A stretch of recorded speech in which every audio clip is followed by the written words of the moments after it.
esta es la internacional, las noticias o los hechos que debieron ser noticia y debieron estremecer al mundo esta semana y no lo hicieron. Comenzamos con las declaraciones de la vocera del Ministerio de Asuntos Exteriores ruso, la señora María Zaharova, que ha respondido al llamado que ha hecho la subsecretaria de Estado de Estados Unidos, la señora Victoria Nuland, a que Ucrania dirija ataques militares con misiles contra objetivos en Crimea. Recordemos que Crimea es una península de población rusa que fue anexada a Ucrania en 1954 por Nikita Khrushchev en el marco de la Unión Soviética y que tras la independencia, la disolución de la Unión Soviética en el 91, siguió siendo parte de Crimea, parte de Ucrania, perdón, a pesar de que su mayoría de la población es rusa, de habla rusa. Pues bien, en el 2014, cuando se da el golpe de Estado neonazi en Ucrania, y comienza la guerra civil en el Donbass y comienza la limpieza étnica contra la población rusa, pues la población de Crimea decide independizarse, convoca un referendo y el referendo gana con una amplia mayoría y días después tropas rusas entran a ocupar la península y la anexan a su país. Desde entonces ha sido uno de los motivos, por ejemplo, que ha llevado a que Occidente tenga sancionado a Rusia por la ocupación de Crimea y digamos esto fue el preludio de lo que luego vimos en el año pasado de la invasión Rusia a Ucrania, justamente para intentar resolver esta guerra civil, esta limpieza étnica que estaba enconada y llevaba varios años.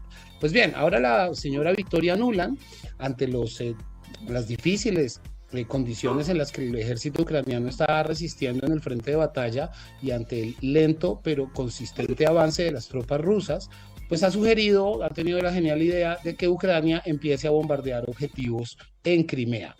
Por supuesto, recordemos que la señora Victoria Nuland es una de las principales promotoras de la guerra y en general de la hostilidad de Estados Unidos contra sus enemigos. Es lo que en términos diplomáticos se llama un halcón, es decir, es una persona convencida del uso de la fuerza y es profundamente antirrusa. Ya le conocemos varios episodios en donde ha dejado ver su talante belicoso. Pues bien, ante esta sugerencia, pues la señora María Zaharova, la vocera del Ministerio de Asuntos Exteriores ruso, pues se ha burlado de alguna manera del gobierno estadounidense, ha dicho que no es conveniente que Estados Unidos anime a Ucrania a lanzar estos bombardeos, que de hecho, según sus palabras, dice Victoria, refiriéndose a la señora Victoria Nuland. Victoria, ocúpese de los globos blancos y los ovnis. Abundan en Estados Unidos y vemos que no se les da muy bien ocuparse con prontitud y eficacia de esos objetos no identificados. Y remató diciendo que el pueblo se ríe de ustedes y ustedes siguen soñando con derrotar a Rusia y ahora piden al régimen de Kiev que lance un ataque contra Crimea, pues tienen que hacer mucho en casa, Victoria. Por supuesto, la señora Zaharova ya nos tiene acostumbrados a estas declaraciones irónicas y ácidas, ¿no? Como cuando en las vísperas de la invasión Occidente proclamó ya la fecha en la que Rusia iba a invadir Ucrania y la señora Zaharova contestó diciendo, hombre, gracias que nos avisen cuándo vamos a invadir para poder cuadrar mis vacaciones.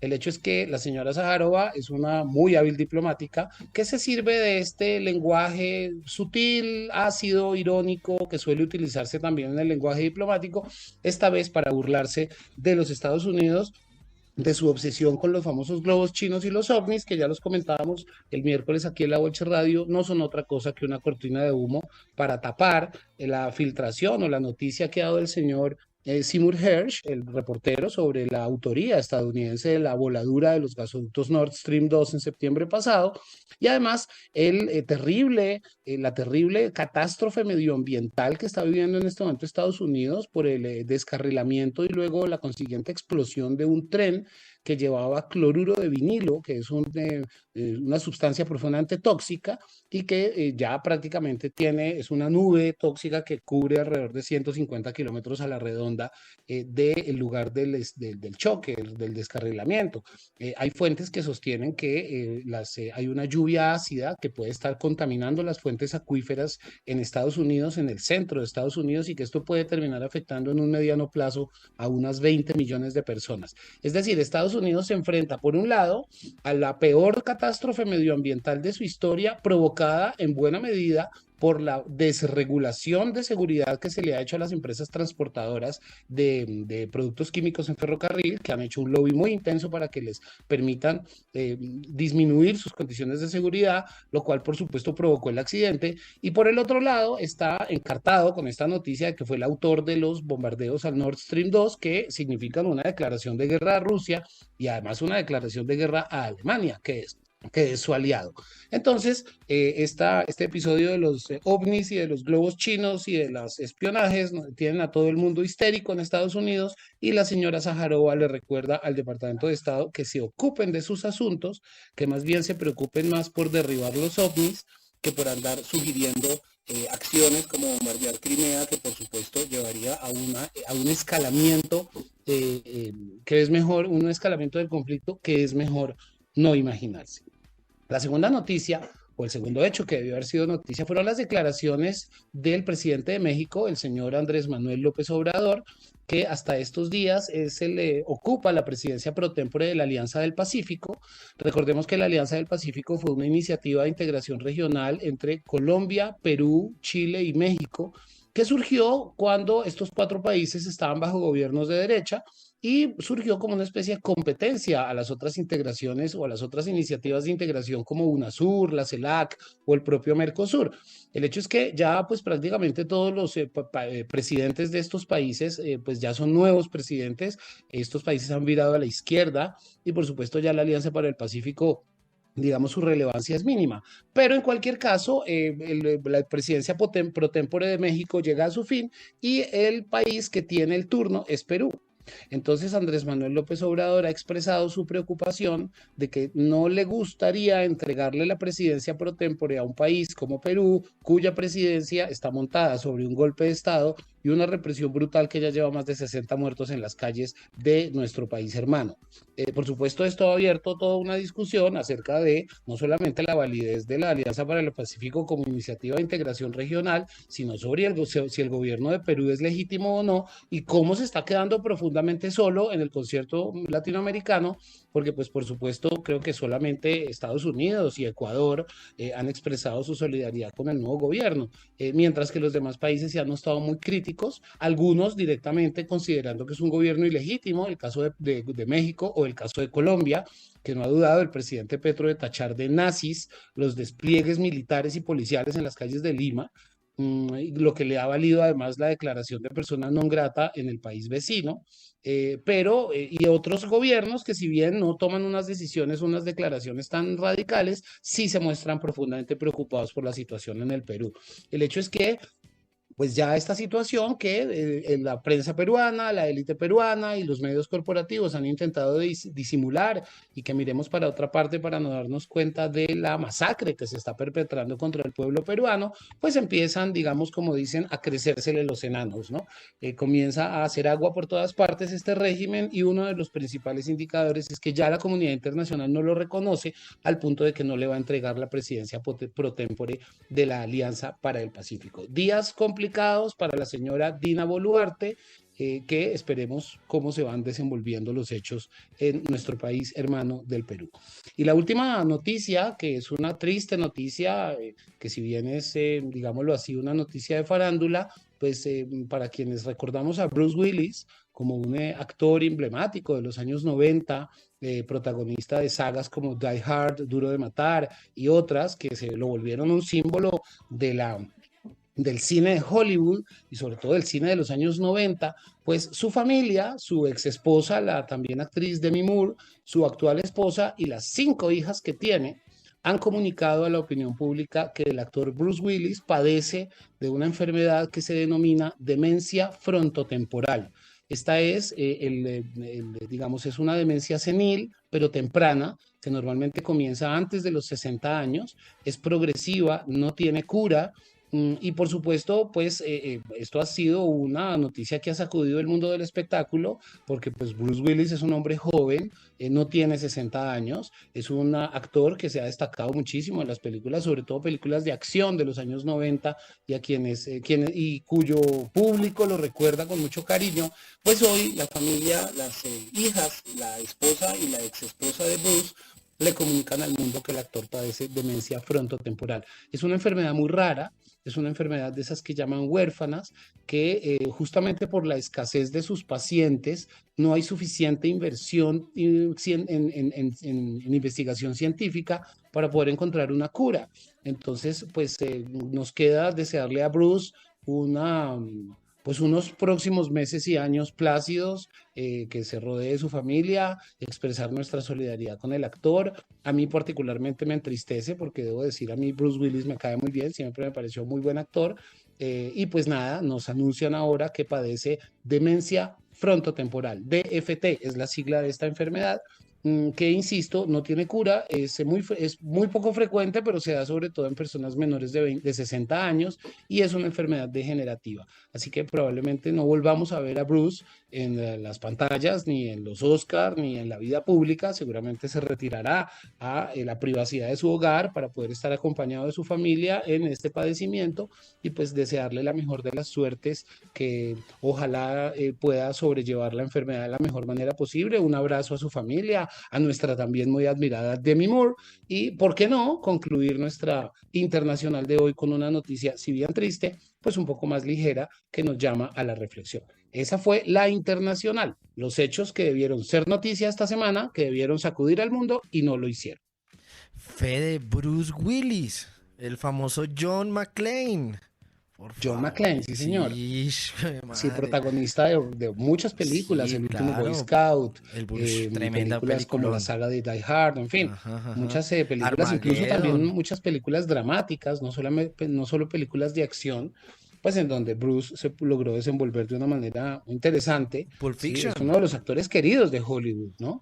Sí, Y además su matrimonio con Demi Moore, luego su divorcio con Demi Moore, que fue y muy bueno, luego ¿no? el matrimonio de Demi Moore con Ashton Kutcher, ¿no? Y cómo los tres salían juntos, ¿no? Eran Sí, muy sí, sí. amigos a pesar de ser ex esposos, pero compartían las dos parejas, ¿no? Como si fueran una sola familia, compartían el espacio familiar, las hijas, en fin. Entonces, también era una muestra de cómo puede una relación romántica terminar de una manera no tan traumática y cómo podemos ser amigos de nuestras ex. Y esa y otras muchas más lecciones de vida nos deja Bruce Willis con esta noticia triste de su demencia frontotemporal.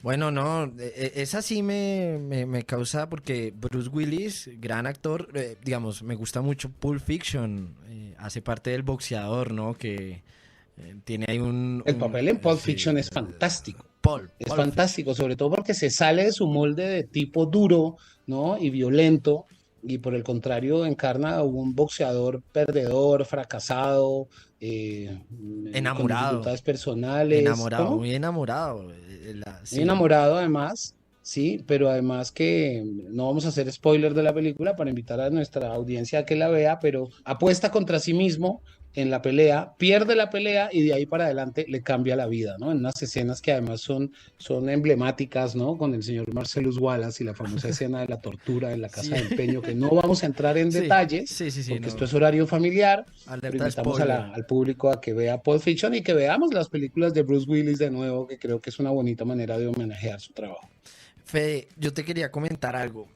Tú has insistido mucho acá en esta internacional que el episodio de los globos y los ovnis es para confrontar lo de Nord Stream 2, ¿cierto?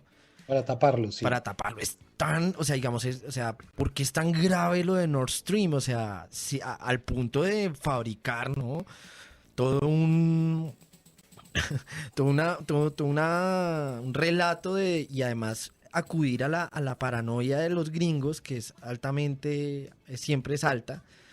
¿Por qué es tan grave Nord Stream? O sea, ¿qué es lo que Lo hay de ahí? Nord Stream es muy grave porque es un gasoducto que se construyó entre Alemania y Rusia para surtir de gas barato a Alemania. Y como sabemos, le compraba el gas a Rusia. Pero este gasoducto nunca logró estar operativo, tuvo muchísima oposición por parte de Estados Unidos. De hecho, normalmente lo que se ha visto desde el principio del XX es que Rusia tiene una cercanía cultural, una vecindad, digamos, una relación estrecha con Alemania, y es algo que los países anglosajones siempre han visto con mucha desconfianza, por eso siempre han tratado de distanciar a Rusia y a Alemania, en particular después de la Guerra Fría. Ha habido muchos intentos durante los últimos años de fortalecer las relaciones energéticas entre los dos países y siempre han sido saboteadas por Estados Unidos. En este momento, pues se avecinaba la guerra, se estaban aumentando las tensiones en Europa Oriental, y ante eso, a pesar de que el gasoducto todavía estaba sin entrar en operación, se sabe por la filtración y la revelación que hace Seymour Hersh que Estados Unidos desde meses antes de la invasión ya había planeado la destrucción del Nord Stream para romper esa dependencia, según sus palabras, para evitar que Alemania dependa energéticamente de Rusia, pero por supuesto las declaraciones diplomáticas siempre hay que leerlas entre líneas. Lo que realmente se quería era que no se fortaleciera esa alianza económica y que Alemania pasara a depender del gas estadounidense, que es de hecho lo que está sucediendo. Entonces, desde el punto de vista, digamos, geopolítico y energético, Nord Stream es muy importante por eso, o lo era. La voladura del gasoducto es gravísima porque constituye un acto de guerra, porque recordemos que Estados Unidos no es el propietario del gasoducto, los propietarios son Rusia y Alemania. Así que si un país ataca una infraestructura de ese tipo, con un despliegue militar tan sofisticado, con una utilización de una tecnología de punta como la que se usó para instalar, tanto para instalar los explosivos como para detonarlos remotamente, pues lo que muestra es que esto es un casus belli, es decir, este es un motivo de guerra. Y lo peor no es solamente que es una declaración de guerra velada a Rusia, lo cual nos llevaría prácticamente a la Tercera Guerra Mundial, ahora sí de forma total, sino a Alemania, que es su propio aliado, es decir, está bombardeando a su propio aliado para impedirle tener un comercio fácil y barato de gas. Así que lo que aquí queda muy en evidencia no es solamente toda esta cortina de humo que ha tapado esta información, sino que Alemania no ha pedido una investigación, el canciller Scholz no ha expresado absolutamente nada sobre el tema, es decir, les bombardearon su gasoducto, del que dependía el surtido fácil y barato de gas para los próximos 100 años, y los alemanes no dicen nada.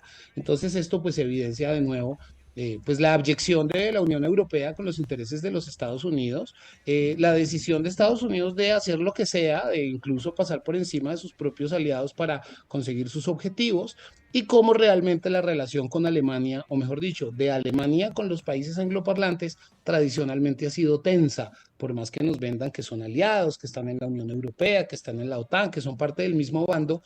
En realidad ha habido muchísimo recelo entre Alemania y los demás países de habla inglesa, y en este caso era estratégico, digamos, separarlo de Rusia. Pero lo grave es que es un casus belli, es una declaración de guerra, velada, ¿sí? Velada porque no se ha reivindicado la autoría del atentado. Pero si la versión de Hearst es cierta, pues estaríamos ante una situación diplomática insostenible, por un lado, en términos de que cuál es el siguiente renglón, declarar una guerra, lo cual ahí es una decisión que siempre es muy difícil de tomar. Pero por otro lado, pues nos muestra también cuál es el rol que está desempeñando Europa en toda esta crisis, que es un rol de seguidismo, un rol de abyección a los intereses de los Estados Unidos, donde están sacrificando su población, los costos de su energía, su medio ambiente, ¿no? Su propia calidad de vida, en función de garantizar unos intereses geopolíticos que no son los suyos. Entonces esto pues es muy preocupante, y además, si esto digamos entra al relato noticioso, pues esto desbarataría completamente el relato que se ha construido desde febrero del año pasado, en donde nos han presentado un escenario entre buenos y malos, en donde Putin es muy, muy malo y hace todas las cosas terribles porque es muy, muy malo, mientras sus rivales son muy, muy buenos, ¿no? Y resulta que sus rivales están bombardeando entre sí para sabotearse, lo cual claramente desmonta este relato. Entonces no conviene hablar del tema, y por eso nos tienen entretenidos con los extraterrestres.